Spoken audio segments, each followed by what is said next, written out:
first session of the afternoon, I saw that we were quite a handful on the other side, because I expected the room to be more than this, but I saw some other things on the table, and I might not entirely blame those who are here to make it back, because the table was quite colorful enough. So we will bear with them and thank the local board for their generosity. I want to welcome you to this session, which will now really speak to some of the things that have been raised partly in the morning. But we should now address the real issue. And this is business, actually. This is where we want to talk about the money. We raised a few things in the morning, and I think this will be partly a continuation of that debate. We will be focusing more on the registrars and resellers. Remember, in the morning we were talking about registries. Now we want to talk about the registrars and resellers, and these are really the actual people who directly interface with the registrants or consumers, the final user, so to speak. And this is the interface that needs to turn the commodity into a product. And so we want to hear from them on how they're actually approaching some of the issues raised: marketing, branding, product development, communication, which was raised in the morning. How do you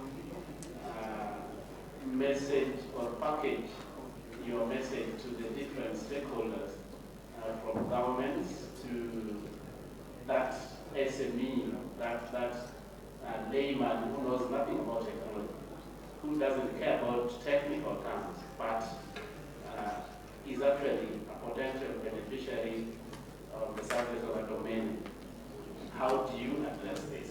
Can you market domain names, and how do you do it? How do we add value to domain names? We spoke about value quite a bit. So to help address these issues with me is an eminent panelist. We have a registrar, and I can put a registrar represented here by Mr. Ajao. We have Louis from ZADNA,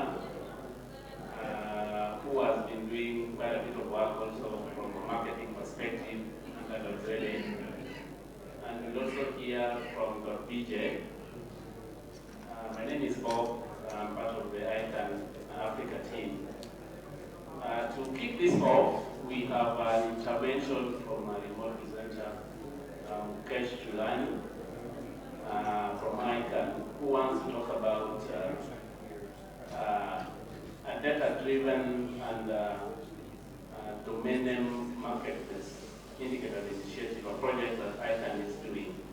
So it will take roughly 15 minutes, and then we come back to this panel for proper engagement. Thank you and welcome to this session. So if Mukesh is ready. So hello everyone. Can you hear my audio comes through okay? Yes, we can hear you. Okay, wonderful. Thank you. Good afternoon, everyone. I'm privileged to have this opportunity to address you after the post-food coma, which is a very famous thing. So my session has to hopefully be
actually move to slide number 3, context. So the efforts I put here are really a sample of projects. It's not meant to be an exhaustive list whatsoever. So some of you may have worked on the CDT, where it's competition, consumer choice, consumer trust, consumer choice review, for instance. And I haven't put that here anymore. What I wanted to give you an idea of is these are some initiatives which could potentially give you support in terms of marketing. The first, and let's start from the very bottom here, is the Open Data Initiative. So ICANN has been, with the leadership of Yolan Harvey and senior executives, ICANN has been rather focused now on trying to improve transparency, including an effort of open data. So this is an initiative which is underway. There's an open public comment period right now, in which you can provide some input on this. This initiative of open data is there really to make it easy for anyone to access data which we may have within the ICANN organization, or something that the community has created, and put all of that into a platform through which it can be accessed by a wider group. And if you think of that as a base, you may have a bunch of efforts which you could essentially plug into the open data initiative. So let's take, for example, the domain abuse activity report. This is called DAR, DAR. Now, DAR uses data from commercial sources and it uses data from public sources as well. DNSO data, news registration data as well. And this is essentially provides a suite of domain name registration and security threats across the DLE registries and registrars. So it's across contracted parties. What is the picture of domain abuse? Then you have two other projects here which I've named as well. The identifier technology health indicator effort is something which you hear about. If I'm not mistaken, the staff lead for that later on is going to be speaking at this event as well. And you'll hear more about that from Ali. I'm not sure if he's going to say, and if he is, I send my best regards. So the ICHI project is something to measure the health of the identifier system. Now, the effort I'm using is third on that list, is the domain name marketplace indicator effort. We're essentially looking to identify and then start tracking indicators that give us a view of marketplace development in terms of three things. Are we having a robust competition in the marketplace? Do we have stability in the marketplace? And by this, I don't mean technical stability. That would fall under Alain's project, the ICHI project. Here we're talking about marketplace stability. And then we have consumer trust in this marketplace. So those are kind of the three big pillars of the domain name marketplace indicators effort. And if I ask you to move to the next slide, I want to start moving into the domain name marketplace indicators project specifically. So this project, I'm on slide 4. This project was launched in November of 2015. And back then it was called DLE Marketplace Health Index. Now we've been working with an advisory panel, and so it's not yet officially named because we're still working with data metrics at this point. Once we have our version 1 metric, it will be called the Domain Name Marketplace Indicators Project. Just to make things more simple and more specific and more consumable to a wider base. Just to say exactly what it is. Domain Name Marketplace Indicators.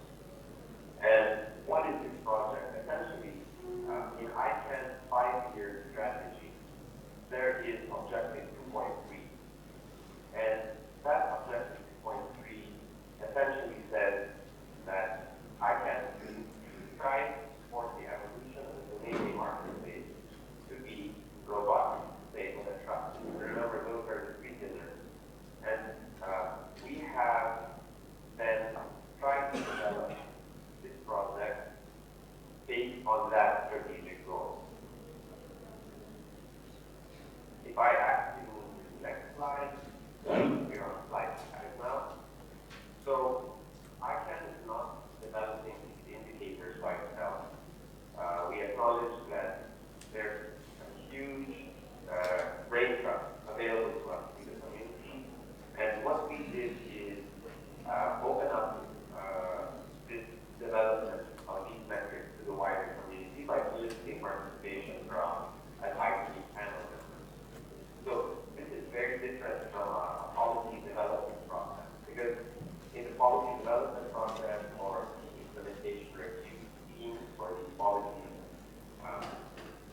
idea is really to kind of have consensus and move things forward and develop a policy. But the idea of the advisory panel is that we recognize that people have different views of metrics. People have different ideas on what would be a good metric or a biased metric or what works and what doesn't work. And we want to have those conversations put on the table rather than selecting metrics in a vacuum. So the idea is, because of the complexity of designing metrics, we are having more informal conversations between staff and members of the community. And we have roughly 40 or so members taking part in this advisory panel. That list fluctuates up and down slightly. We have people joining, we have people leaving as their workload changes. And the idea here again is this is not something to replace the public comment opportunity for the wider community. This is there so that we don't need to go to public comment every single time we have a question on whether this metric makes sense or not, or that metric makes sense or not. So we're developing a basket of indicators with the advisory panel, and then we kind of work with the development of those, selecting the actual numbers, and then we will open it up to public comment.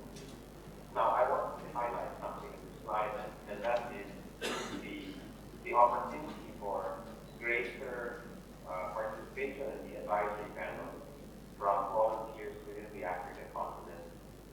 We're always looking for experts in this domain, essentially, to try to give up their viewpoints on what metrics make sense and what metrics don't make sense.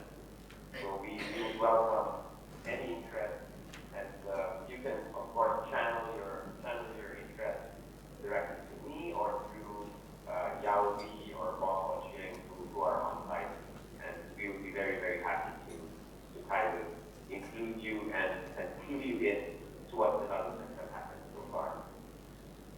So I'll move to the next slide, slide 6. Just to give you an idea of where you are, so this is not exactly a vacuum. As I mentioned, this is something that we started back in 2015, towards the end of 2015. And this was initiated with a call for comments and volunteers. And all those comments were collated and we posted a summary at early of 2015. Based on those comments, we generated a data metrics report. Now, this data metrics reports are being published twice a year. They are essentially being released once in June and once in December or so. And that is coinciding with work with this advisory panel, which I mentioned, to develop the next generation of metrics. So we are not stopping and just developing metrics. We are also releasing a data set of metrics, which kind of grounds us in reality of what's a good data set, what are some issues coming up, restatement of data, for example, has happened because we get more information, and it's developing our maturity in developing these markets, developing and presenting these market statements. So I would request advance slide 7. We just released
specifically abstaining from commenting on the trend. We don't feel that we are in a position to interpret the data. We should not interpret the data. We should accept data available to you, and you should use it in your interpretation. So our role here is to serve up this data to you and ensure that it is a solid data set, that it is what it says it is. There's no underlying overt error, and then leave that to the community to discuss and debate what it actually means. So I will see slide 8. And the next few slides will essentially show you what kind of data points we have here. So on slide 8, we have the subsample estimate, and you'll see the percentage of registrar entry in the marketplace, and you'll see the number of accreditations by registrar. And you'll see this is a general trend that's forming, and you can evaluate what that means. So we do that on slide 8 for registrar, and on slide 9 there is a similar presentation of the number of distinct registry operators. And then the average number of registries held by a parent company. That's on slide 9. Just give you a moment to kind of digest what you're seeing.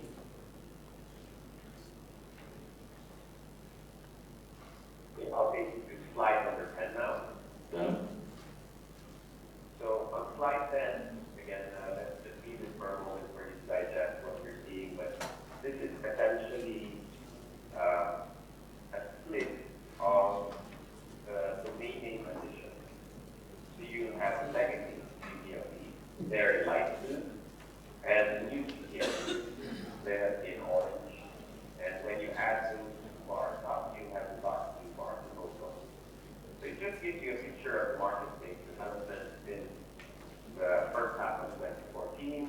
And as I mentioned, we do this twice a year, so you have two clusters of data points each year, and we move forward with that. So these are all metrics which are presented under the robust prohibition category.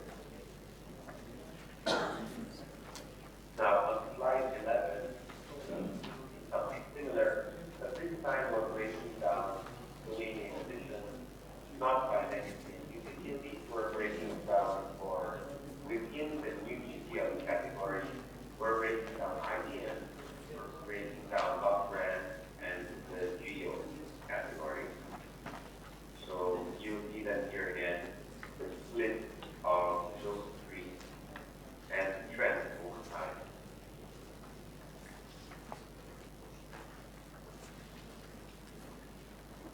So slide 12 now. So far I've shown you robust metrics. By the way, these are just samples. There's a lot more metrics in the report. But by pointing out slide 12, which is marketplace, you can see I just got a message from Paul, by the way. I would speed up a little bit. So anyway, we're towards the tail end. Marketplace stability is slide 12 now. Just to show you that what kind of a marketplace exists. And in the beta report, we sought to look at how this defines stability. We said essentially, are there more registrars and registry operators entering the marketplace than leaving? That was how we defined stability. The second thing we said was our service providers reliably set some expectations and meet their level of service. So that's the second definition, but we didn't have any data for that. So for the first definition, you'll see, are there more registrars and registries entering and leaving? And here you'll see data on the accreditation of registrars by period. And then at the bottom, you'll see the slide, the figure showing termination, both voluntary and involuntary. So you can kind of see the trend in the marketplace that way. And then just one last slide, slide 13.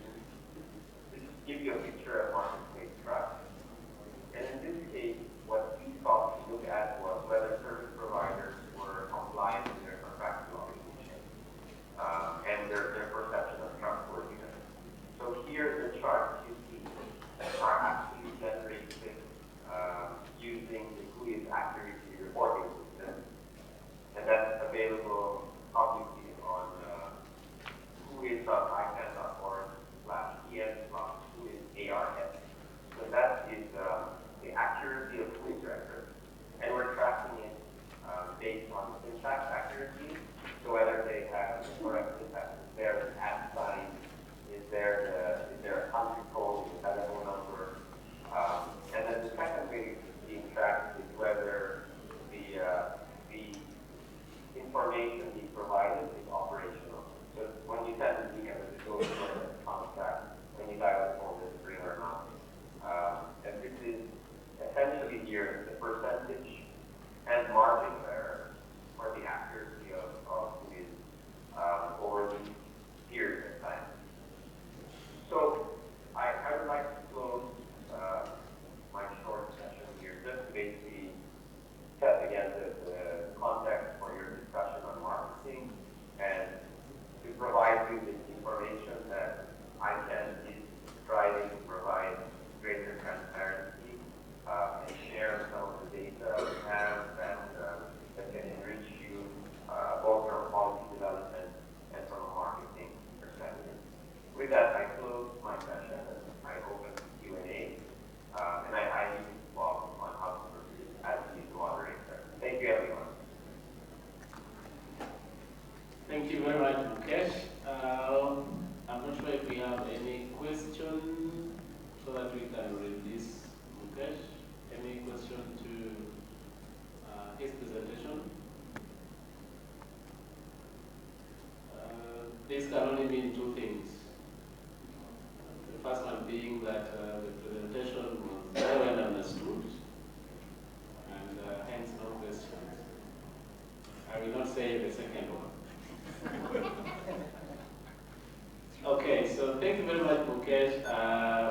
I think in case we have questions, we'll either check if you are still on the line, otherwise we can always send this to you on email as well.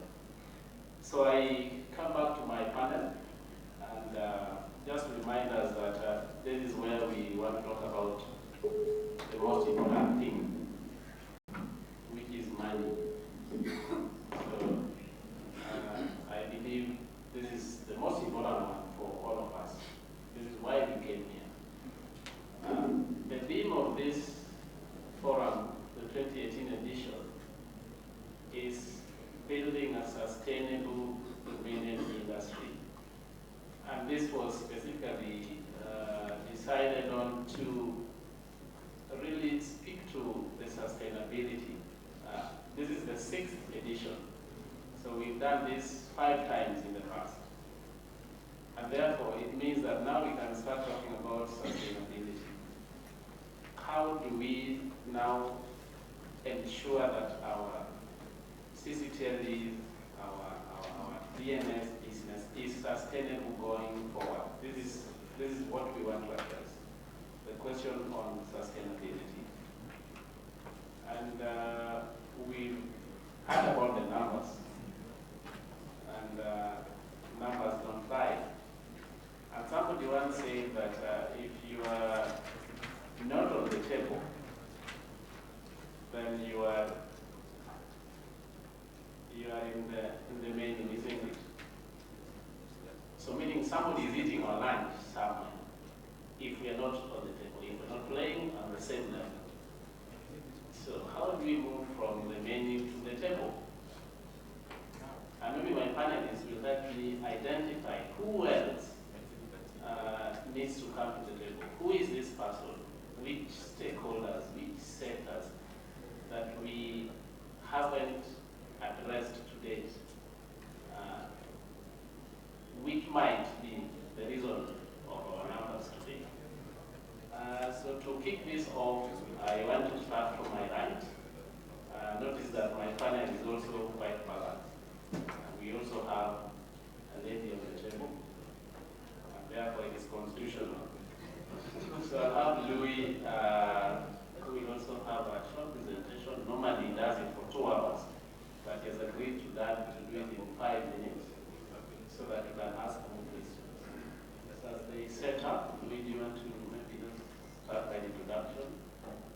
then you take it up.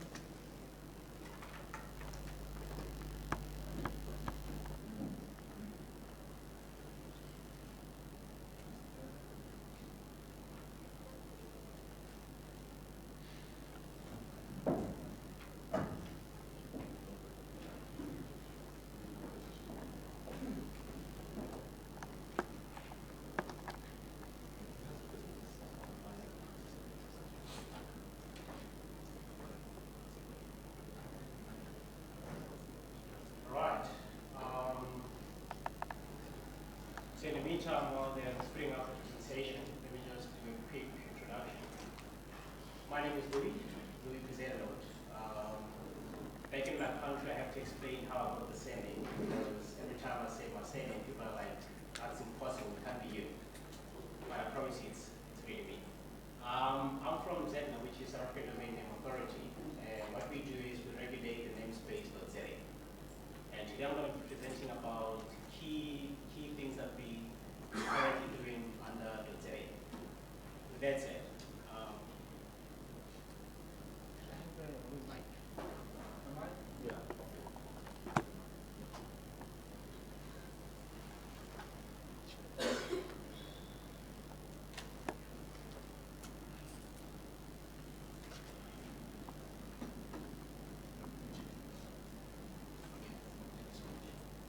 right, on to. Right. So, two key things that we're doing under .za, and this is purely because we're looking at the industry and trying to open it up. Open it up to the very same people that haven't had the preaching about domain names. The very same people who don't know much about domain names. The very same people who should be sitting here today, but they're not. Why is that so?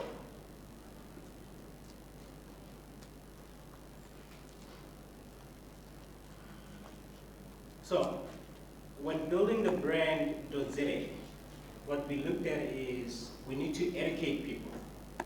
We need to raise awareness about domain names. Because truth be spoken, people don't know about domain names. So hence, we have actually divided it into two objectives. And those two objectives are education and awareness, and innovation. Those are the two major objectives that we actually have invested ourselves into. Why? Simply because we realize that us trying to sell a domain name, it's like me selling something that people don't even know the need of or for. So if I sell you a product that you don't need right now, or you're not even fully aware of it, so therefore because you don't know about it, you don't even know the need for it. So, education.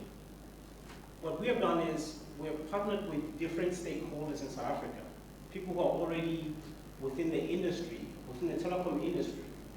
And these are the guys who are already conducting trainings in South Africa. And we're saying to them, let's complement that training that you're doing with our domain training. This is simply because we want to be able to drive the message as far and as wide as possible within our country. But we're not only doing that, but we're also saying is we want the education to be accredited education. So in other words, we want people to be able to come into this program, this training that we're doing, and 6 months later they should be able to exit the program being accredited. So that means they can take a certificate and say, hey, Mr. ISP, I have done this training through ZADNA, and this is the proof that I have, that I've done this training, so therefore I'm equipped with 1, 2, 3. But not only that, what we're also pushing is people should now start to invest in becoming resellers. People should now invest in becoming registrars. You'd be surprised, but even the resellers don't even know that they can actually become registrars. You'll even be surprised to find out that the people in the townships, the people in the rural areas, they don't even know much about the domain industry. So therefore, they don't even know about the opportunities that are in the domain industry. And I'll prove that.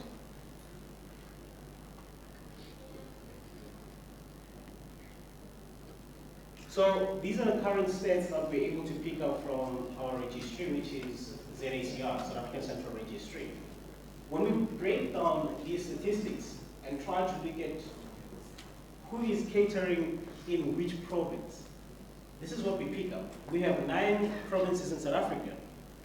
And you look at our smallest province, which is Gauteng, has about 203 registrars catering for Gauteng. You look at Western Cape, it has 119. But here's a kicker. You look at Northern Cape, that's our biggest province in South Africa. And literally it has 1 registrar. Literally. You go to the next biggest province in South Africa, Limpopo. It has 3 registrars. Why is that so? The key behind it is simply because people are not aware about registrar business. They're not even aware about resellers. Never mind that. They don't even know the jargon registrar. What does it mean? So, looking at these stats, what we're saying is, therefore, let's go out there. Let's educate our people about the business. Not only that, but let's actually open it up so that they can see the possibility or the opportunities under the domain systems. And hence we go out to even correctional services.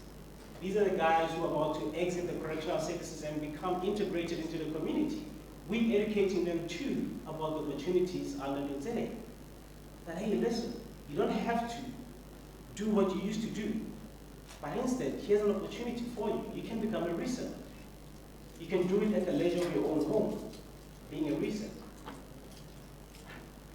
As SMEs graduates, we're saying the same message to them too. That while you're still a graduate, you can actually start becoming a reseller. Subsequently, you become a registrar. Currently, as we speak, we're running a training in Northern Cape, which is our largest province. And these are the guys from ZADNA who are doing that training. It's a 5-day course training, which will subsequently filter into the 6 months training. And once they pretty much finish the 6 months training, by the way, the 6 month training is also an incubation phase. In other words, they will be coming through, they will have internet connection, printers, and everything that they need. It's almost like simulating a business environment so that you can be able to do what you need to do. So these guys, once they've attended this course, they'll go through the incubation process so that they can become resellers. Some of them will even become registrars. A key question that we tend to ask in our training. A simple thing is, I'm a Gwenya. What do you call a Gwenya in English? Fat king. Sorry? Mandas in Swahili. In French, what do you call a Gwenya? Penin. That way. That way. Sorry, is there another word for it? Okay. That way too. But a donut. Okay. Point I'm trying to make is this. We all know that fat cakes and other different descriptions, they're being sold, right? They're being sold at each and every corner that you can find in the village, in the rural areas, in the townships. So we ask this intriguing question. Do people who sell fat cakes, do they deserve to have a website? Actually, I'm going to throw it back to you. Do you think that they deserve to have a website? Just by a show of hands, how many of you think they deserve to have a website? Interesting. And how many actually think that they don't deserve to have a website? Show of hands. How many don't think they need a website? Okay, you can't be in between. You can either say no or yes. Okay, let's do this. To those who are saying yes, they do deserve a website, why are you saying yes? How can people can find you through other media, but that, as has been said earlier today, is not their home. So to me, a website is your chance to tell your story and to help people find you. Thank you so much. Good point. And to those who are saying no, you need to be brave enough. Okay?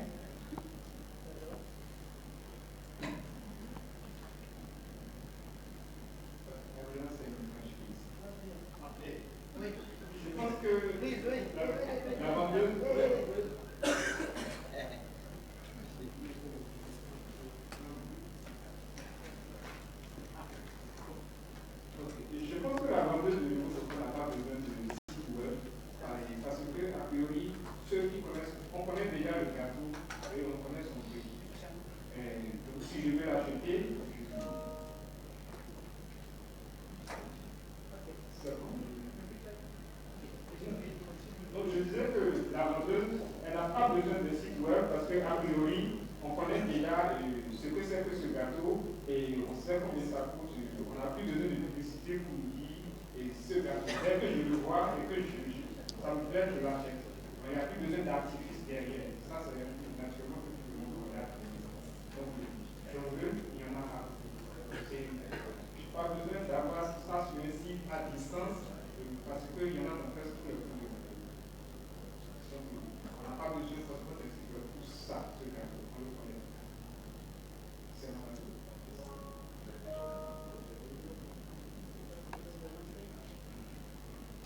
Thank you so much, brother. So, to summarize what the brother was saying is, he's saying everybody knows about a fake cake. You can find it at each and every corner, so therefore he doesn't see any need for a website for that. The reason why I'm asking this question, somebody might say it's a rhetorical question, but as this room is proving, there are those who are saying yes, they do need a website, there are those who are saying no, they don't need a website. We asked this question within our training simply to surface the following. Due to lack of awareness or lack of knowledge, people don't think that these guys deserve a website because they suppose, one, this person is selling it for a cheap price. They're selling a fat cake for a cheap price, so therefore they can't afford to have a website, apparently.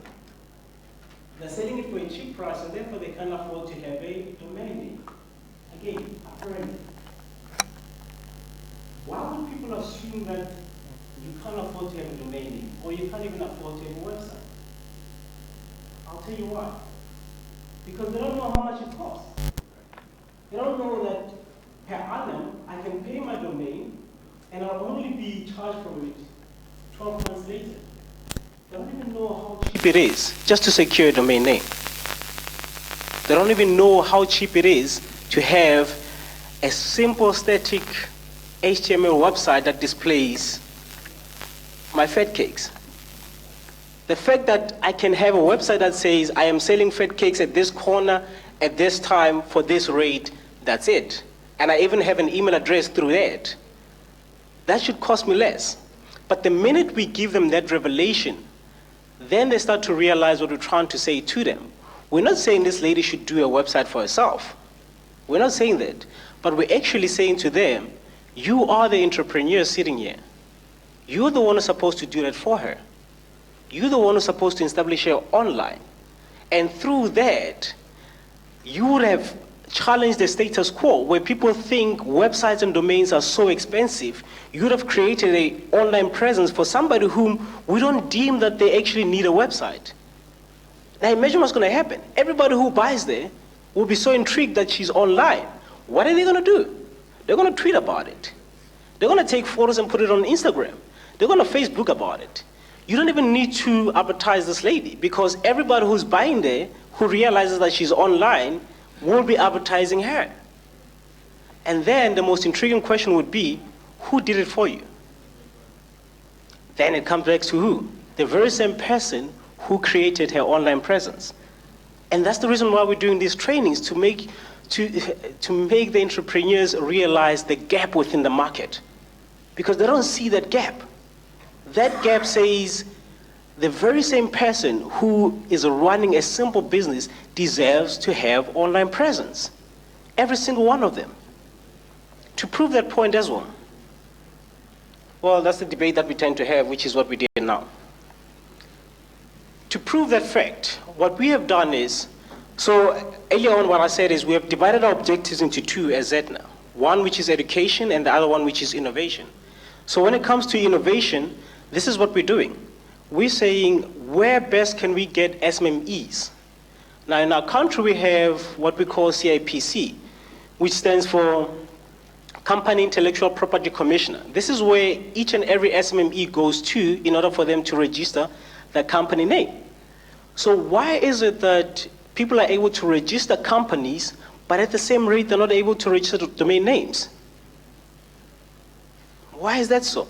So why not we actually integrate with CIPC so that people can be able to register companies and at the same rate register a domain name? In other words, just secure your name online at the same rate as you're securing your company registration, and hence the collaboration with CIPC.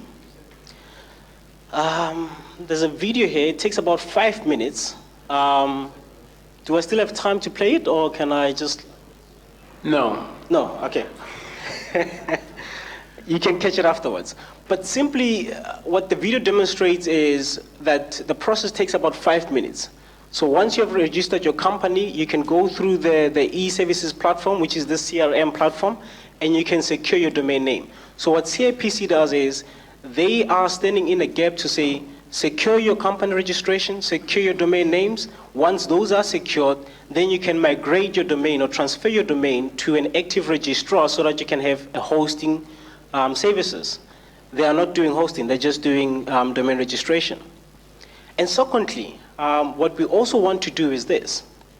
So these are the stats to show you, ever since we have established this collaboration with CIPC, we have had about 1,600.co.za domain names registered on this platform to date. We've had about 397.co.za domains transferred away from CIPC because the objective is to transfer it away so that you can be able to make use of it. So what we tend to do as well is, or rather what we're intending to do as well, is to also engage platforms such as the banks. If I can open up a bank account, and also if I can register my company through a bank, why can't I register my domain through a bank as well? Why can't I do that? Because the three are the most important things that I need, right? So why not? What we're trying to do is, we're trying to go to the very same platforms that people are finding it easy to do business. And we're saying, why don't you do the most relevant business as well, which is have online presence? So now we're approaching the banks, and we're currently in talks with the banks to say, how can we best help people to be able to register domain names through the bank? One of the other intriguing things that we want to do as well is that we want to approach mobile, or should I say cell phone providers. If I can be able to purchase airtime, if I can be able to do so much through a cell phone provider, why can't I actually buy a domain through them as well? Why not? Because those are the platforms that people use. The very same people that we want them to have online presence are using these platforms, or am I wrong? Am I wrong? So why can't they use the very same platforms to have a domain name?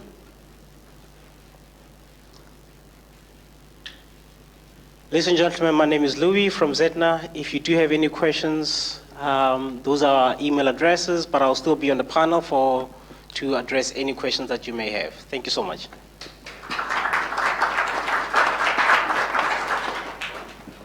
That was definitely Louis from ZADNA.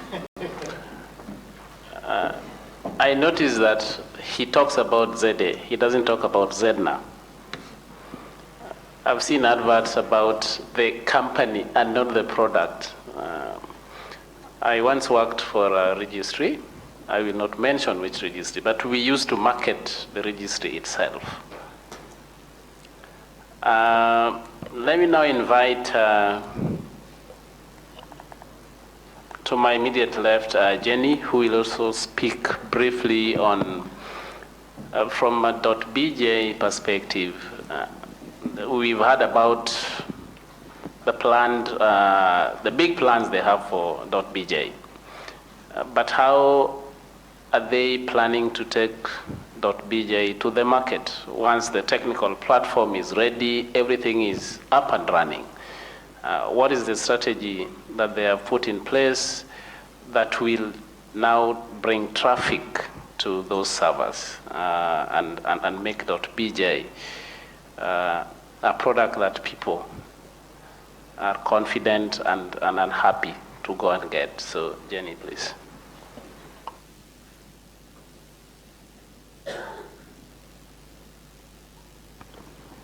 Bonsoir, messieurs, dames.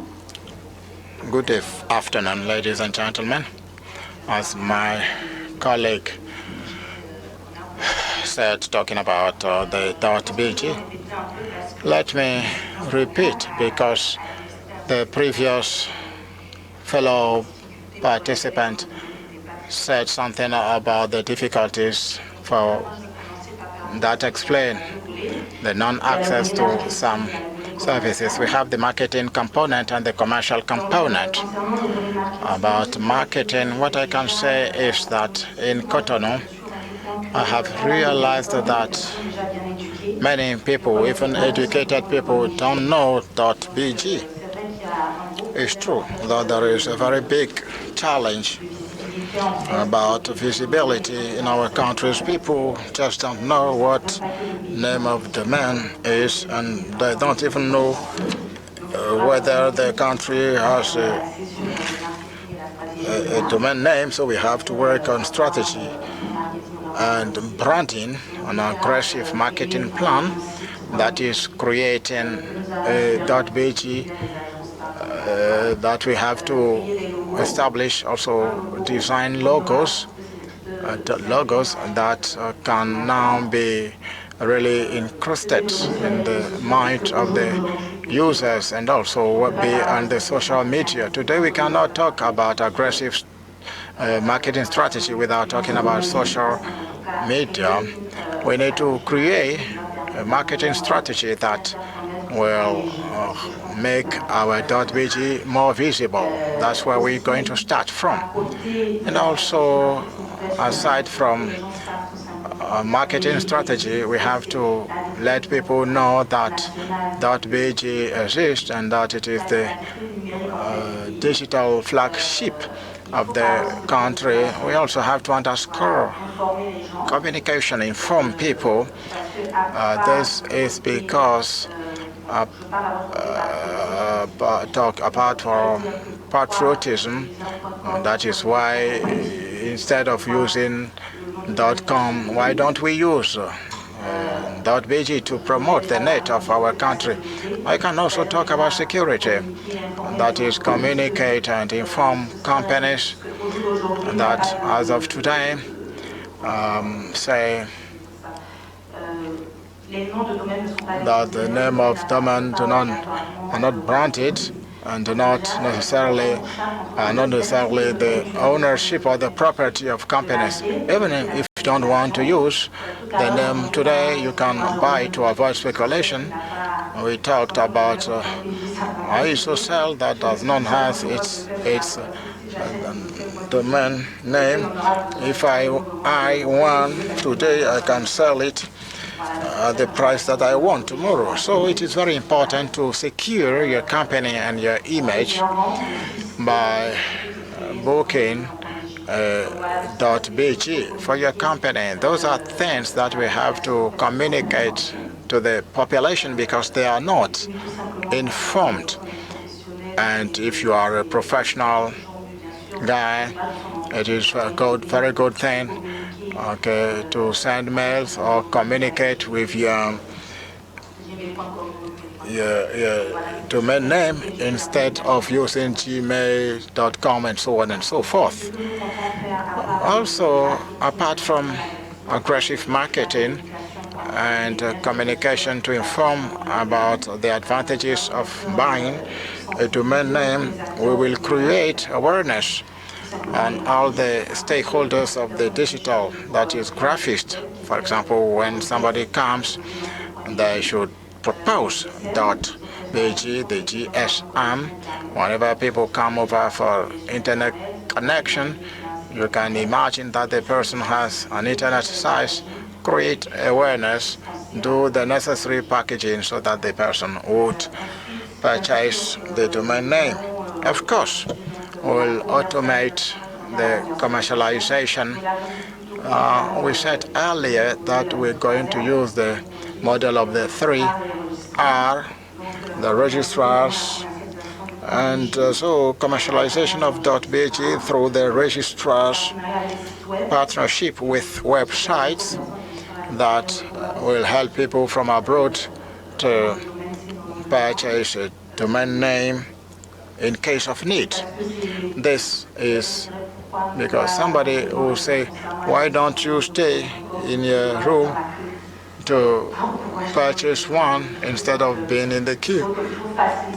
We want to make access to domain name easy. So talking about commercialization, we will accredit accredited registrars, and we need also to establish partnership with internet sites that sell domain names so that .bg could be more accessible, partnership with graphics, and anybody that delivers services around all that is digital. Also, added value services, because when you have the choice between a domain name, you may choose one that may have some value addition, that is the creation of a website, for example, or internet site. We need to have a web page plus 2,000, and the registrars will take over. Of course, we will also recommend to those people that come over to us to have partners that can help them to develop the platform. So in general, that's what I can say about commercial and marketing strategy that we're going to apply at .bg. It's true that we are new. We work a lot at the internal level because we need to develop and promote the .bg. We are here also to collect advice, so don't please hesitate to say what you want. Thank you. Thank you very much, Jenny. Now, before I invite the audience to fill their questions, I'll invite Mr. Ajao to also speak to us on a number of areas, but including what is the expectation of registrars on the registries? What is it that you expect the registries to put in place so that your work, you can achieve your work? How about the expectation of resellers on registrars? What are the gaps in the value chain today that registrars should actually pursue in our endeavor to bring in the numbers? How should we position ourselves as registrars? How do we brand? How do we package domain names as products? And because if you look at some of the successful registrars today, you wouldn't know they are registrars if you just read their profiles, for example. So how do you brand yourself? And while you sell domains on one side, you are really potentially not even known to be selling domains. So, Mr. Ajao, maybe you want to try to address these questions. Thank you very much. Yes, my name is Oluniyi Ajao. I'm with Web for Africa. Web for Africa is one of the leading ICANN accredited registrars in Africa. Started in 2002, and over the years has gathered some experience in the DNS industry, in the DNS and web hosting industry. So I attempted to speak a little bit about each of the aspects of this afternoon's conversation, which is how do we ensure that registrars and resellers can run and sustain the DNS industry in Africa. So I'm going to start with the digital branding. In my opinion, digital branding seems to be a bit of a challenge for African registrars because to a large extent, we are competing globally. We are competing with registrars in developed countries in the Western world. So those ones tend to have bigger budgets. They tend to be experts in digital marketing. So when we are doing digital branding, we are competing with those. So that is one context. But one edge I believe that African registrars have over them is knowledge of the local markets. I believe that the Western registrars cannot really know much about our local market, our respective local markets, than we do. They can't. Only in very few cases have I seen Western registrars trying to target Africa deliberately. But it happens that our market tends to be drawn to them because of pricing.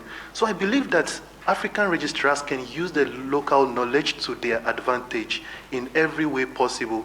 For example, we can know which websites are more popular in our respective countries. We can know which social media platforms are more attractive for whatever reason, and we can take advantage of that information to package or brand the company or brand the CCTLD in order to attract the right market. Another angle I've also noticed or experienced is that CCTLDs tend to be very helpful with SEO. So for example, if I want to target the Benin market, I believe that if I was using a .bj domain name, even as a registrar, it's easy for me to rank higher on search engines than a company, all things being equal anyway, than a company that is not using a .bj domain name. So that's another advantage that I believe that local registrars or African registrars can use when they are trying to gain some more market share in their respective countries. So like has been mentioned several times in this room today, another good thing would be to bundle the services. It will be very challenging to sell a domain for the sake of it. When you sell a domain just because it's a domain, people tend not to renew, even if you convince them to register in the first place, because they have nothing attached to it that would compel them to want to keep it. And since they are paying, they might just ignore it and let it drop and let it go. So now, finally regarding the branding thing, I would address this to the registries themselves. I believe that it's more on the registry side to market, to brand their respective CCTLDs. When they have done the heavy work, it's very easy for the market to then be drawn to the registrars, especially when the registry is running a 3R model. So when the registry has aggressively positioned its TLD as being the most ideal for the local markets, the population already has the knowledge. They already know what to do, and they can then approach the respective registrars to register the domain names. Yeah, okay. So now I'm going to mention some of the few things we've done that helped us with CCTLDs, because we also have a decent number with a few African CCTLDs. One of it is positioning the TLD in the domain search tool. So by default, when a visitor goes to a registrar's website, one of the first things they should see is the domain search tool for them to enter the name they want to register.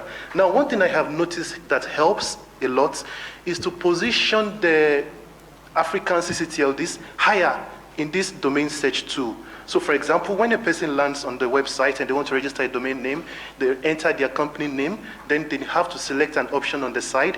Probably it's a good idea to put the local CCTLDs first, because by default, it's in most people's mind that they want to register a domain name, the domain extension to register is .com. For a lot of reasons. .com has existed for a long time. It's more known, it's more popular. Well, so if you put your local CCTLD ahead of it, people will then see, it helps with visibility. They would see that this CCTLD is an option, and probably they will buy it in addition to the .com or in addition to the GTLD.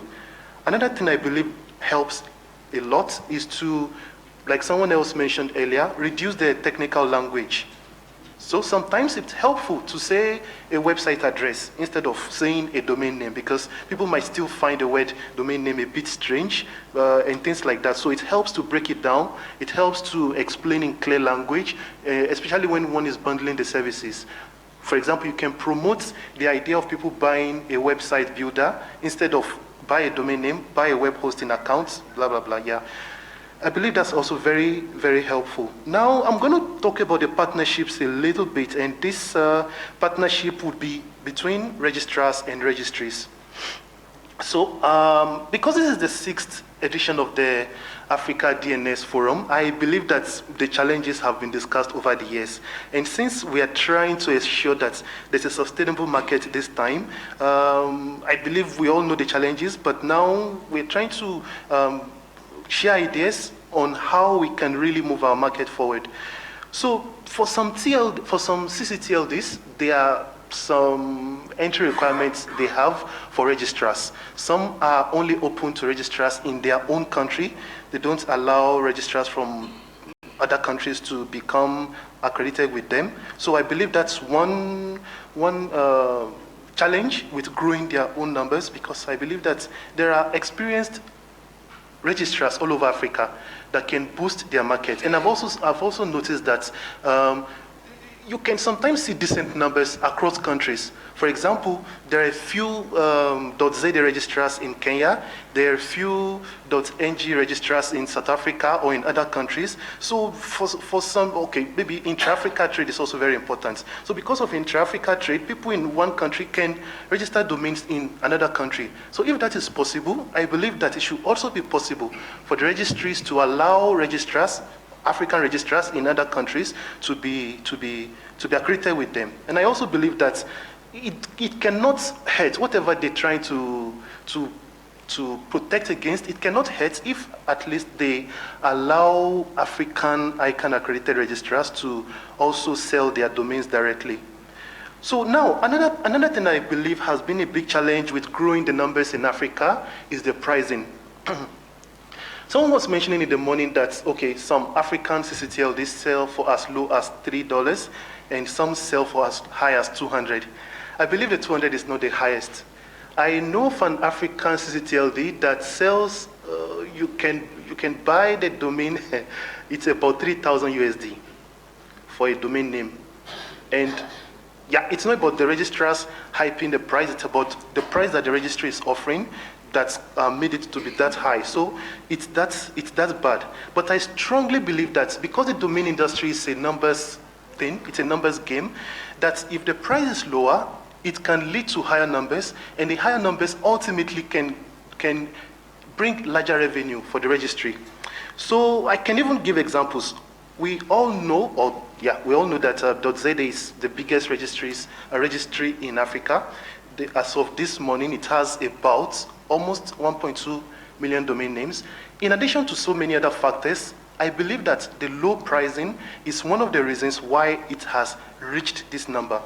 And there are even examples of other registries that initially had higher pricing and lowered their price. Again, I'm not going to say the price is the only factor, but when they lowered their prices, the numbers increased as well.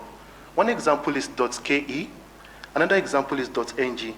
As of June, I believe .ng is also growing rapidly, and it's currently about 110,000 domain names, even though it was taken over by the current registry only about 10 to 11 years ago. Now, if the registries are scared that, they have an annual budget, if they lower the price, they might not be able to meet up with their numbers, I believe a way to mitigate the risk would be to try the option of discounts. So, for example, they can try a promo pricing for 3 months and say, you can register the domain for the first year at a lower price and still renew at the regular price. So if they try it for a period, they can then see if it really boosts their numbers or not. Because I believe that the African market is also very price sensitive. And one of the reasons that people naturally drift to the popular GTLDs, in addition to those ones being more widely known, is pricing. So yes, another example in terms of this pricing is, I know of a GTLD that went into general availability about a month ago. And as of a few minutes ago, when I checked their numbers, they had exceeded 35,000 domain names. Whereas .Africa started a year ago. A year ago, it went into general availability exactly a year ago tomorrow, yeah? But it still hasn't reached 20,000 domain names. as of today. It's about 17,000 domain names. Now, again, in addition to several other factors, I know it's not only the pricing, but I believe the pricing is a very strong contributing factor as to the adoption of the .Africa domain name. So yes, so I believe if we can take a chance and consider review this pricing, even if it's just for a temporary period, we can see some increase in the numbers. Yeah. Thank you very much. That's all I have for now. Thank you.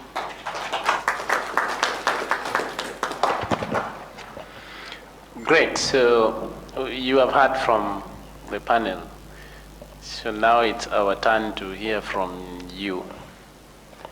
I want to invite your questions, comments, and hope that they'll be precise and very direct. If you have a question for Louis or from Ajao, you can set that, or if it is for the general panel. And I can start from this side going this way. So whoever is ready, just raise up your hand. And so we'll take his question. The mics, please, here.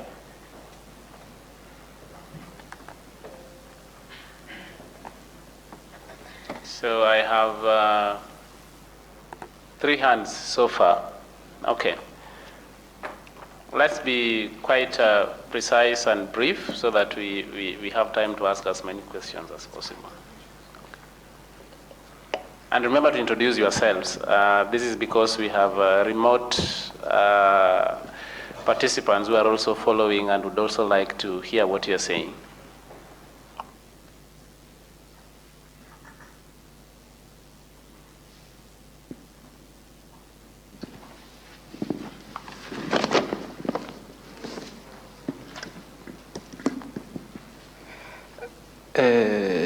Thank you, Sis.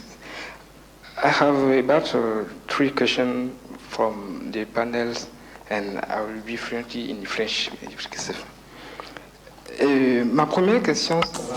My first question is still directed Jenny. I'm glad to hear her today. So she will kindly allow me to ask her as many questions. I understood the strategy already with respect to visibility they would like to give to the .bj, but I felt left out as an aspiring reseller. I was told there's no formal policy with respect to reseller of the .bj like ZADNA did and gave proposals.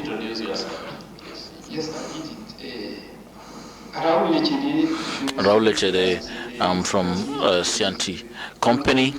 Is a digital services company. We aspire to be engaged in resale of domain names. My first question directed Jenny. There's a policy towards specific resellers like training or incubation as proposed by ZADNA. In the proposal made by Louis. Another question is that often when we talk about domain names, we forget the aspect of hosting. It's true that it's easy telling people to encourage them to buy a domain name. But buying a domain name is to put it somewhere. Whilst most resellers and first level providers provide you the domain name, and at our level we have to really struggle to have spaces to host those names. On your side, do you have suggestions towards us for adding the name, and able to provide a space at an affordable cost, because it's not easy for anyone to get servers in data centers in different countries to be called hosts, apart from the classic reseller we have. Do you have options since we and my third question is for Mr. Ajao. I know Web for Africa. I've known Web for Africa for a long time. I'm honored to have him in this room. And I'd like to know, from his point of view as a reseller of .Africa, can he give us statistics for reseller that has nothing to do with what is given to us by policymakers, real statistics, feedback from a practitioner as he is from that sector. Thank you. Any other question from this side? Abibu? So we'll take all the questions and then do a round of answers with closing remarks. Thank you, Session Chair. My name is Abibu Ntaike from .tz Registry. And thank you very much, panelists, for the good presentations. And I will start with a request for a comment from Louis, especially on collaboration. In most of the registries, the group or the customer group that provides a good number of domains is SMEs and companies. And I can see that collaboration with the companies, you specified CIPC, something like that. I think it's the register of companies or the like, which is a good initiative for sure. But there are some challenges with collaboration with some entities like the register of the companies. There are some issues, some of us who have tried, that, there is this index of doing business in a country.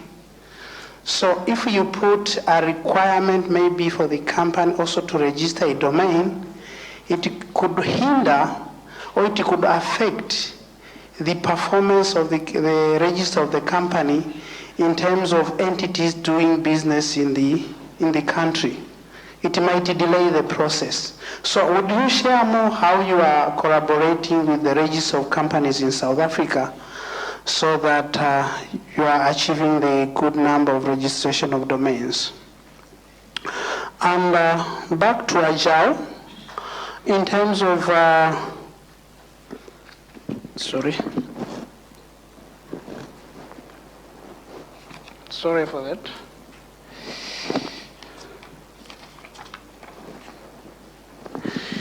In terms of registrar services, you find that a registry can state the price for a domain, but the registrars do provide their services in a bundle, in a package. And probably the registry might recommend a certain fee for a domain, but once the registrar provide the service to the end user or the registrant, they normally package to the extent that even the domain fee or the domain price is perceived to be higher. Okay? Because normally they provide the domain registration fee, hosting, email services, etc. In the end, people end up thinking that the domain price is high. How can we tackle that challenge? Because I know registrars also do compete, they have different prices, but in the end, that perception that the domain price is higher comes out from the packages you provide. And yes, the chair pointed out the issue of marketing. You don't promote the entity, but you promote the service, meaning the domain, and especially the values. Now, what would be the best collaboration with the registrars in marketing? Thank you. Thank you. So I come to this side. I'll start from the back, please. Okay, merci. Bonsoir. Good afternoon. I will speak French. I'm Jeremy Ajao. I'm vice chairman of the Benin Cybersecurity and Digital Promotion Association. I'm addressing the GNSA because the Benin case is special. We know that the process that led to the fact that GNSA becomes the registrar was recent. The question I'd like to ask is to know whether GNSA is already running things. We know that RCEP was managing all that. First of all, Benin Telecom, RCEP, as of today, is GNSA, SAS, or question of the .bj, because we are positioning ourselves, like my predecessor said, we are positioning ourselves as resellers. I'd like to know at what stage we are in the process The measures that you mentioned earlier that are very good are they already implemented? Because I don't know if I was lucky, I was not attentive because I missed any deadline, any information as such. Have those measures been implemented? And is there an attractiveness policy with respect to the price of the budget? Benin Telecom was doing that, was using it 4,000 now. We used to do that at 25,000. If we take the example of Togo, next door, it is more than 100%. Benin, Togo is selling it TG 10,000, and many people are rushing towards this domain name. Is Genius setting up a policy, pricing policy for attractiveness of the .bj. And last but one thing, Genius is Genius selling GTLD. And finally, if you have set up this policy, the criteria to be resellers of .bj. Yes, at the box, and then I come to Bashir. Merci. Je m'appelle. I'm Alinga Amadou Senge. The Registrar, one of the 12 registrars of Africa. Now I'm here in Benin. I've been around for a couple of months to promote local Registrar Benin, and especially amongst which the .bj. I thank Jenny. They will bring something and better. My question, first of all, there are difficulties in Africa, amongst which the price that was mentioned, the automation of till the acquisition of the domain name from the registrant to the registrar, the registrar to the registry. If a client raises a domain name, is it available automatically? And then at a legal level, the registries, for instance, the .ZA and others,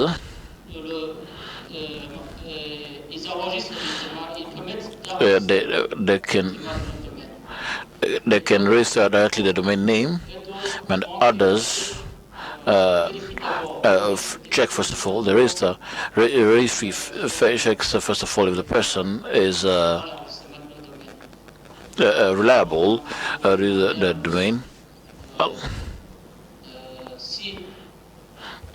I'd like to ask if with .ZA it's automatic, and after the registration,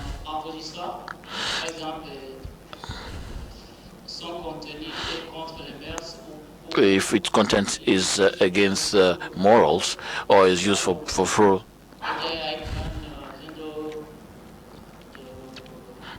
And ICANN has just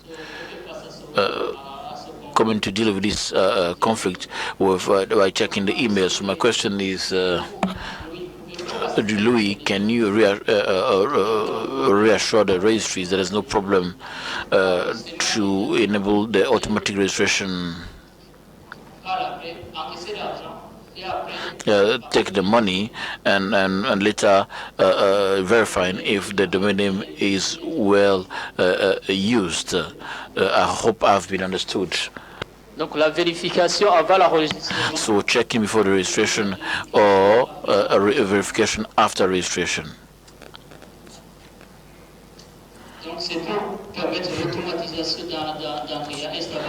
So just for a kind if the number of domain increases. Okay, I believe we got your question, but just in case it was not clear, then he's still here up to, yeah, he's still around. Michuk, you want to go first? You already have the mic, yes. Okay. All right. So 2 questions. My name is Miche Kimwangi from the Internet Society. The first one is in relation to the Africa Continental Free Trade Area Agreement that was signed by about 44 countries out of the 54. I'm keen to understand, or rather get some insights as to whether this is being, or rather the Free Trade Area Agreement is being translated into actions by the registries to provide free services across borders, or what are the implications of the FCTA agreement in the DNS world, for that matter, and whether we are seeing any changes, or there is any research or studies that are being done to see whether that is actually something that's going to make it easier for cross-border domain registrations and with respect to registrars. So that's my first question. The second one is to registrars and domain registration and hosting. Has there been an improvement with respect to availability of local hosting services in the region, in that previously registrars had to get hosting or co-location in Europe and the US? Are we seeing a shift or a growth in availability of hosting services in the region? And if not, what do you think needs to be done to try and improve that, where there is more availability of hosting and co-location in region for domain name services? Thank you. Last but not least is Bashir. Thank you very much, Mohammed Al-Bashir. I managed before 2 CCLD registers. I know the experience of going through those changes. So very good presentation. I would like just to provide 3 comments and 1 question. I think part of the problem rely on us as registries because of our monopoly situation in the countries. We tend to be slow to change, and when we realize that change is needed, sometimes it's too late, where there's governments wanting to make redelegations or the community is not happy. So I think it's for the registries listening to the local internet community and understanding your situation is important. 3 things that really could make a major difference in terms of uptake in registration. Removing restrictive registration policies. One of the simple examples, Egypt.eg. Egypt is a big country, big economy, almost more than 1 million registered trademarks. But if you look to the numbers of .eg registered domain names, they're less than 10,000. So it's very clear the problem there is restrictive registration policies, which has led people to flee the CCTLD and go register .com and GTLDs. Pricing is very critical, and my question to Lou is, what's the price, the driver for example, COSA grows, and when, at which price that was the curve really grow so rapidly in terms of registrations. And yes, and the last point is easy registrar accreditation process. If there is no, why still there is many CCTLDs in Africa are imposing fees on registrars? Registrars could be considered partners. They are our sales channel. If we enable them to onboard easily, give them a good retail price, and let them run with it and compete, that will make a difference. But if we are demanding upfront high registration accreditation fees, they will not be able to sell. They will try to break that even by adding markups and caps to the end user's domain price. So we're not really helping registrars. So I think it's one of the useful things if African CCTLDs or through FTLD has tried to really promote reducing registrar accreditation fees, easing the onboarding of registrars. That will be great. And for BG, good luck in your transformation. There is many people here in the community who would like to help FTLDs here, and many individuals like myself would like to give advice if needed. Thank you very much. Thank you very much. So we have all your questions now, and I will try to wind up in 10 minutes. So I want to now give my panel here an opportunity to respond. I'm sure you took your respective questions. Some are general. You could give your comments on them. And if you could do that each in 2 minutes, as you also make your closing remarks, so that we don't really take so much time for the next session. So I'll start from Ajao, please.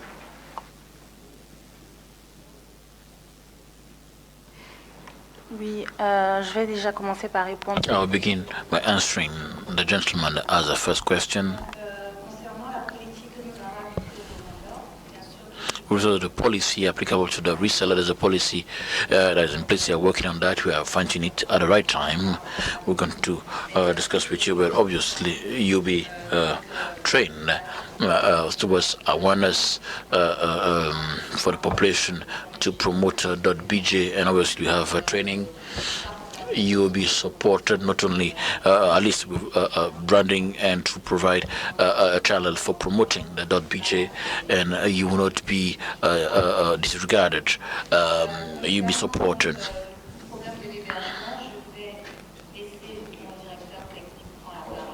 I will allow the technical director to take over.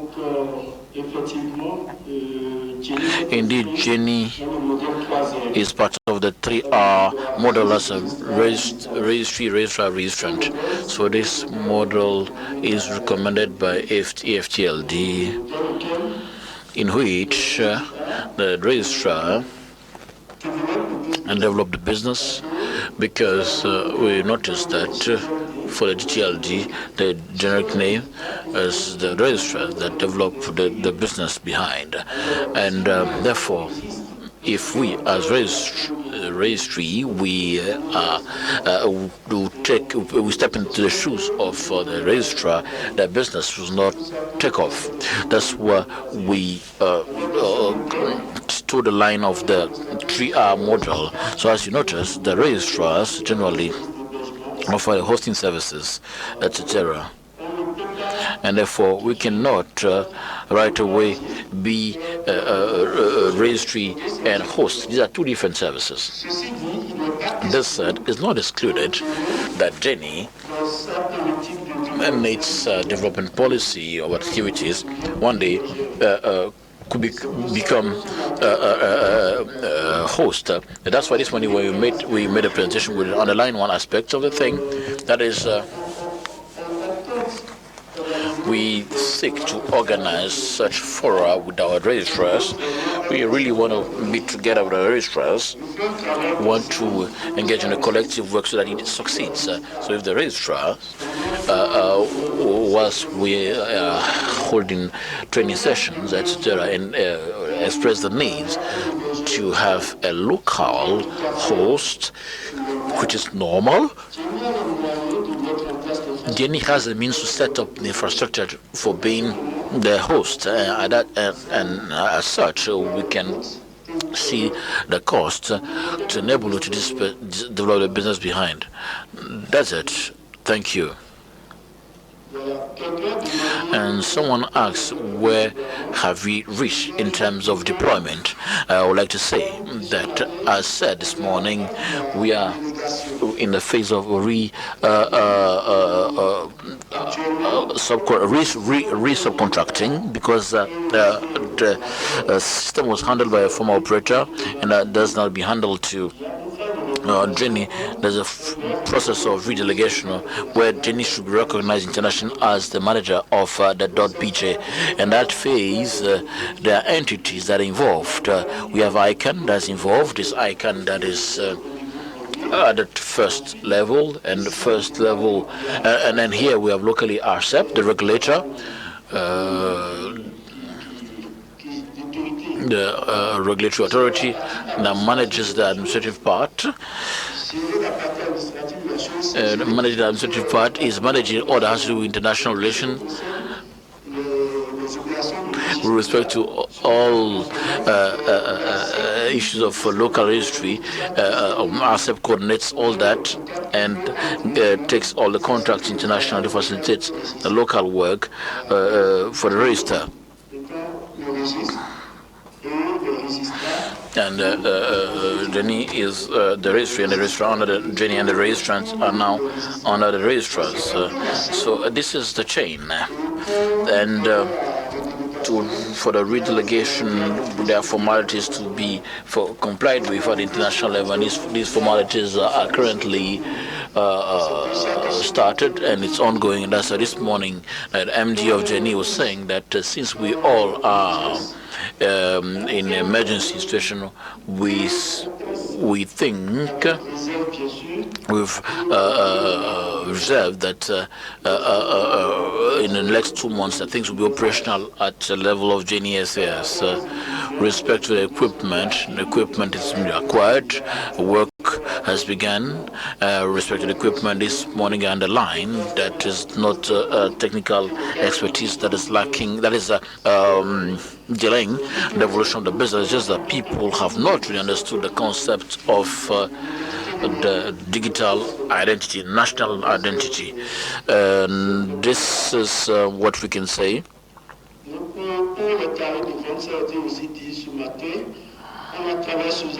This is what we said this morning. We are working on. We've gotten 12,000 francs for sales. This is what we adopted for now. Work has been done since we seek to launch in the next 2 months. Work has been done to check the tariff. We cannot be competitive to GTLD, but we see an interesting tariff, as the woman said earlier, are the service that really strikes people, that catches people's attention, because the one who wants to get in a domain name, he doesn't know what to do with a domain name acquired. What is interesting for the SMEs, entrepreneurs generally, is to be seen, to be visible on the internet. They want to be right away present on the internet, and then we'll try to catch their attention by offering them a basic website and behind professional web addresses. And the registrar they were chosen on our online platform, they were chosen the registered one. And this registrar will enable them to develop the content of the site and offer the whole services, the services behind. Jenny naturally cannot sell GTLDs because GTLDs are the business of registrars. Jenny is a registry, so we focus on national identity, the .bj. Okay, so .bj is here, isn't it? I want to invite you to make sure you sit with them and discuss this quite in detail, including all the other aspects on the questions you had. So, Mr. Ajao. Thank you. Okay, I'm going to start from the last question, which Michuki was asking about local hosting in the Africa region, and if there has been any improvement. Yes, I believe there has been significant improvement, and it can get better. And I'll speak from experience. Currently, Web for Africa offers hosting almost exclusively from African locations. So we are present physically with our own servers and network equipment in 4 data centers across 3 African countries. Now, the challenge with growth is the pricing. Due to several factors, hosting in Africa tends to be very, very expensive when compared to hosting in the Western world. Yeah, so that's the only bottleneck I can see right now, but it's possible and it's happening, and it can only get better, I believe. Yeah, despite that, and I can also confirm that the quality of service is no way inferior to hosting outside Africa. If anything, it's better because of latency. Now, because of the data centers we use, we've never had an issue of power and never had an issue of network connectivity and so on, probably because we're also on a few internet exchanges in addition to using transit. Yeah, so I believe that answers your question. So, now to .tz's question about perception of bundled services, and yeah, the perception of bundled services being more attractive or making domains look more expensive.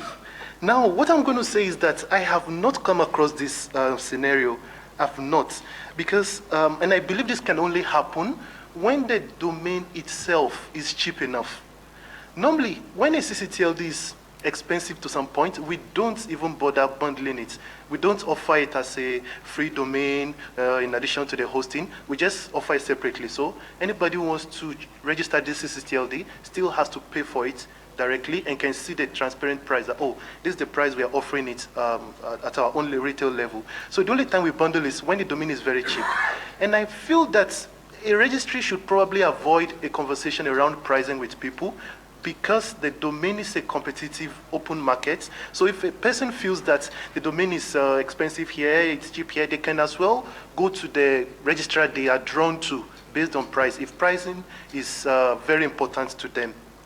Now, you also asked about collaboration. What's the best way that the registries can collaborate with registrars? One of the ways that comes to my mind readily, especially based on my experience with GTLD registries, is the issue of marketing. So I believe that it will be very helpful if the registry does the heavy lifting.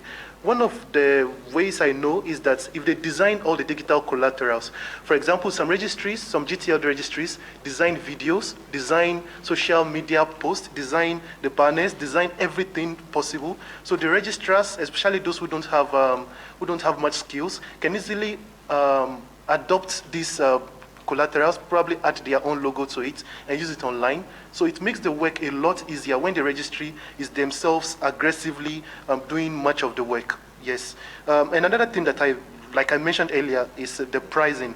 Now, I know it might be anti-competitive if a registrar has an exclusive pricing deal with the registry. I know that for GTLDs, ICANN doesn't allow a registry to, all registrars must have equal access to equal pricing. But I also believe that if the registry on their own come up with promotional offers that they make open to all registrars anyway, yes, the registrars who choose to be aggressive can take advantage of these offers and pass the pricing down to the market or to the larger population if they so choose to do. Yes. So I believe those two areas are very important. Now to the first question, I'm very sorry I missed it. I heard all the translations, but I missed the context. I didn't get the idea. So if the moderator will allow him to repeat, or else we can meet after the service and have an extensive conversation. Thank you. Thank you. I'll take your last offer and allow Louis to just conclude on his remarks so that we also have at the next session.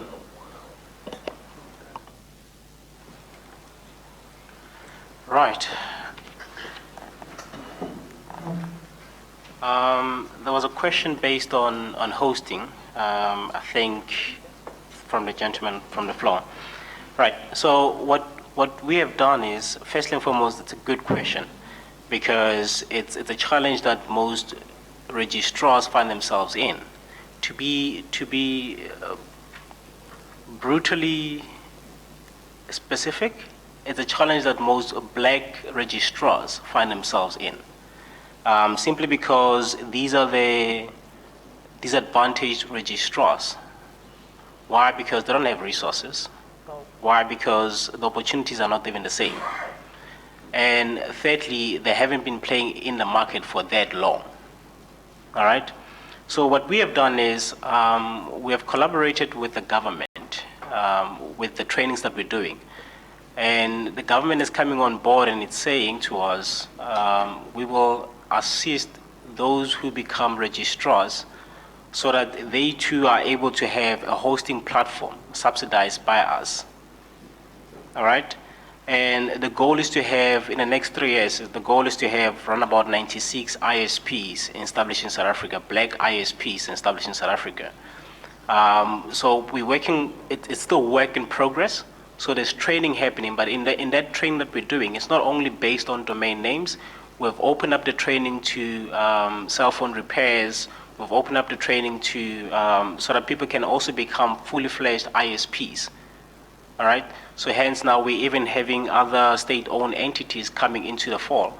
They too are saying we will train them on the following so that they can be able to have a full package after this training, so that they can become a fully fledged ISP. So that's how we're trying to subsidize from South Africa. That's how we're trying to subsidize black ISPs so that they too can be able to afford hosting on that side. Secondly, there was a question. Sorry. Okay. There was a question based on our relationship with CIPC. All right. So CIPC is a state-owned entity as well, and they can only collaborate with another state-owned entity. So hence the collaboration with us. But other than that, there is no restriction when it comes to .za for anybody else within a different country to register a .za domain name. Therefore, when it comes to CIPC, yes, granted, you can register your company that is based in South Africa through CIPC. So what we were doing and what we were trying to achieve is that if CIPC is experiencing 20,000 company registration per month, the likelihood of those people registering a .com domain is very high in comparison to the likelihood of them registering a .co.za domain name, simply because one is predominantly known by everybody in comparison to .co.za. So what we're trying to say is, instead of you now running away and going to register a .com domain name, let's position ourselves so perfectly well to be in your face. By the time that you have registered a company, you're fully exposed to a .co.za opportunity. And hence, without a doubt, you will secure that. Probably by then you don't even know a domain name, what's its use, and so forth. But by the mere fact that we're positioning ourselves right, we're putting ourselves in your face within the process that you're going through, you will then be educated about .co.za. And once you've registered a domain, now you're starting to become inquisitive in terms of how do I make use of this thing? And that's the reason why we even have FAQs and communicate via email to say, now this is how you make use of your domain name. So that's how we're positioning ourselves so that we can be able to, pardon the word, but capture the people accordingly. Thirdly, domain registration. Somebody asked about verification of domain registration. So with the co.za domain name, it's an automated process. You're able to firstly check on the whois if the name is available through your registrar. You can do that through the platform on the ZACR, the website being registry.net.za. There is a whois platform where you can be able to check if the name is available or taken already. So once you have checked if the name is available, then you can be able to register that particular name if it's not taken. And that's an automated process. And what tends to happen is you receive notification from your registrar, because through the EPP platform, we notify the registrar. The registrar responsibility is to notify the registrant that the domain has been registered. So that's the verification process that we've put in place in order for you to be able to know and be aware that the domain has been secured. I hope I have covered that properly. Right, and then there was the most interesting one, which is the pricing one. I'm saying it's interesting because I'm looking at the stats as we speak, and right now co.za is sitting on 1,155,394 domain names registered thus far. I was doing a bit of calculation to see how far did we get before we registered 1 million. I think I stand to be corrected, ZACR is in the room. It was in 2014 that we actually finally reached a milestone of 1 million.co.za domains registered. By that time, co.za was already about 50 Rand for registrars. We've been 50 Rand for a very long time. So now this sort of like answer the question in the following manner. Yes and no. Is pricing a factor? Yes and no. Because the irony comes in when we look at the stats. There's a slide that I skipped there. When we look at the stats, one of our, from the top 5 registrars that we have, people who have more CO.ZA domain names, the number 1 registrar we picked up, it was quite expensive in comparison to other registrars. They were selling a domain for a very high price, something like 90 Rand. Others were selling it cheaper, but these guys were dominating. Why is that so? Why are people going for the most expensive instead of going for the less expensive? This goes back to communicate to us that it's not essentially about, and it's not only isolated to the pricing factor, but it's actually, there's more to it. And the minute we look at the pricing and think that the pricing is the only reason why a domain can actually grow, or rather the domain industry can actually grow, then to a certain degree we're missing it. It's a collective factors. It's your automation process. It's the affordability. It's the reliable payment system. It's the easy access. Is it easy for a registrant to get a domain name? Are you providing the relevant service to them? Are they feeling like I can contact you at any given point and you resolve my issues on the spot? This top registrar, it so happens that they were actually providing all these relevant things or services, and hence they were becoming a top registrar. Subsequently, the guys who follow behind them, they too realize the same thing, and they too are doing the same thing, and hence they too are actually on top of the food chain. So it's not necessarily isolated only to pricing, because if that was the case, by now CO.ZA should actually be reaching 2 million, because it's still 50 Rand. But we're not. So this also goes back to a primary factor, which is education and awareness. People don't know about domain names. South Africa has about a population of about 55 million. Granted, you isolate from that 55 million infants and so forth, probably you're looking at 30 million. Why do we not have 30 million domains registered? Because people don't know about it. Lastly, accreditation. Yes, there is an accreditation fee. That's one. 2, there is so once you become accredited, then you are fully exposed to the EPP system. So it's an automated process to register a CO.ZA domain name. By now you know the price. It's 50 Rand. It's a wholesale price. When we put in VAT into it, it's about 51 Rand.75 cents. This is a price that is isolated only to the registrars. The registrars will then sell the domain for a selling price, or rather a selling fee, to the registrant.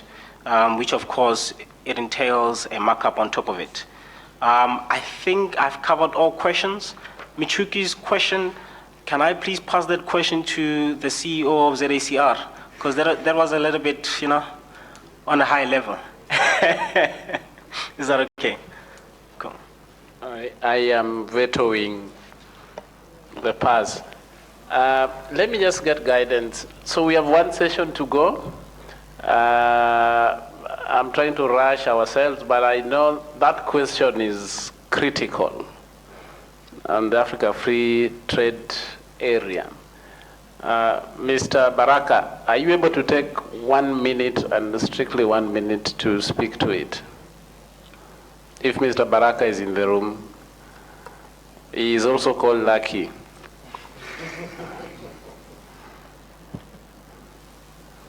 The free market trade area, how do we translate that in the DNS industry? And you have 59 seconds now. I think the participation of the whole domain name sector with the African Union has found a lot of ground when the African Union became the sponsor for .Africa. And that became the catalyst for future growth in all other domain spaces. We have worked with the ministers across the continent who have equally echoed the need for us to promote the use of our own CCTLDs. There are declarations within the African Union that talk to our own domain names that we need to be using our own.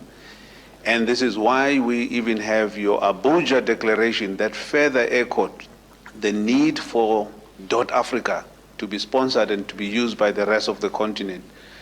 So this free trade agreement that has been signed quite recently, that at least I think it's 44 countries that have signed the agreement. It also is building on the need for us to function as a bloc, not to function as segments or silos in the continent. It is now a step in the right direction, and I think, yeah, that's the long and short of the 59 seconds. So everybody wants actually the domain name market to see Africa as one. I see sentiments online.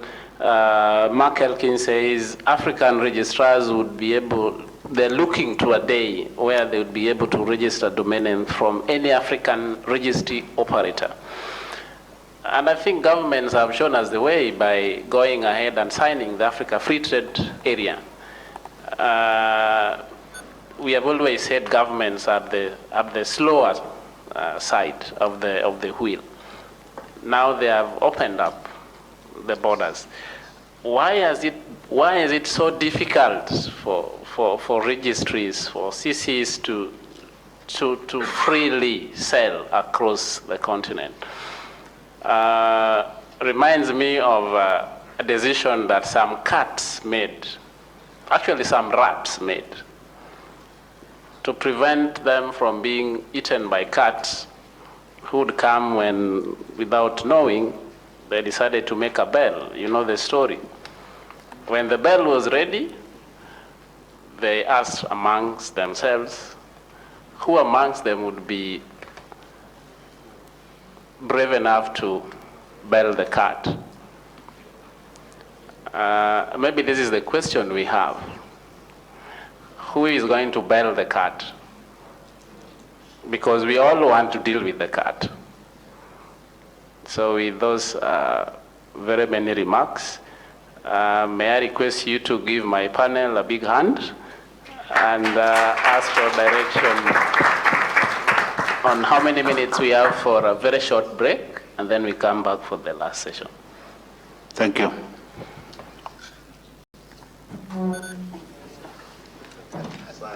Very well-needed coffee. Yeah, sure.